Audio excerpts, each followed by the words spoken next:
Hey there, plant friends. It's Monday, so it's Botanical Biz and Horticulture Update Day. This week in my Plant for Profits column, which will drop on Wednesday, I am going to be talking about one of my favorite goal setting techniques, which is called reverse engineering, or at least that's what I like to call it.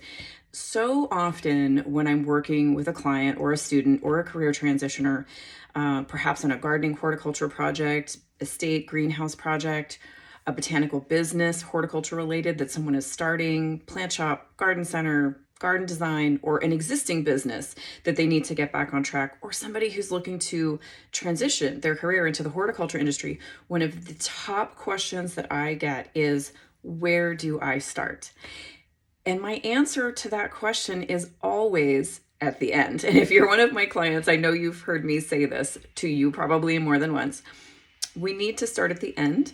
We need to create a goal, be that a revenue goal, be that an aesthetic goal, or be that an experiential goal.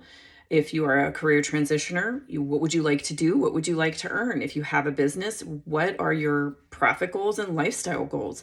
If this is a horticulture or gardening project, aesthetically and experientially, what are you hoping to achieve?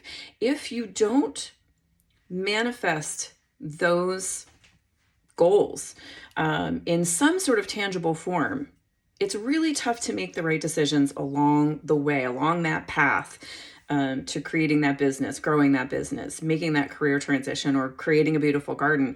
If you don't have some sort of plan, the old adage is make the plan, work the plan. My philosophy is I've got one more component to that, and that's make the plan, work the plan, change the plan.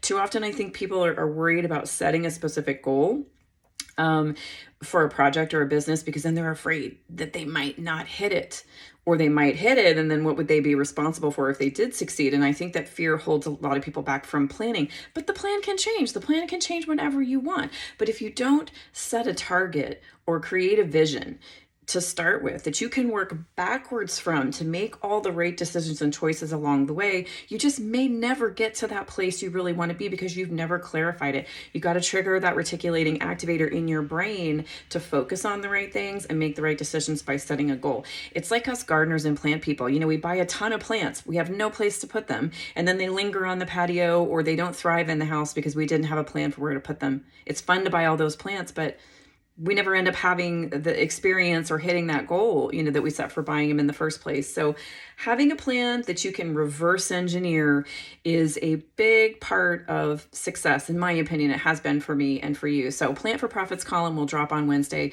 You can subscribe to the newsletter if you want to get it automatically in your inbox every Wednesday.